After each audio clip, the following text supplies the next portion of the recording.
Since ancient times, there have been three great changes in man's idea of himself.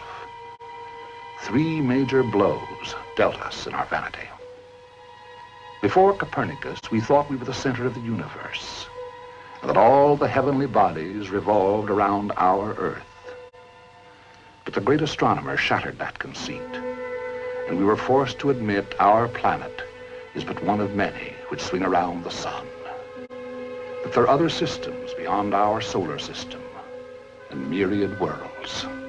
Before Charles Darwin, man believed he was a species unto himself, separate and apart from the animal kingdom.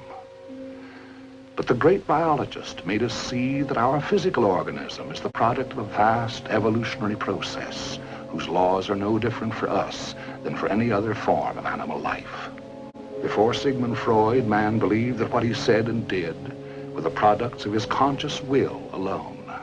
But the great psychologist demonstrated the existence of another part of our mind, which functions in darkest secrecy and can even rule our lives. This is the story of Freud's descent into a region almost as black as hell itself, man's unconscious, and how he let in the light.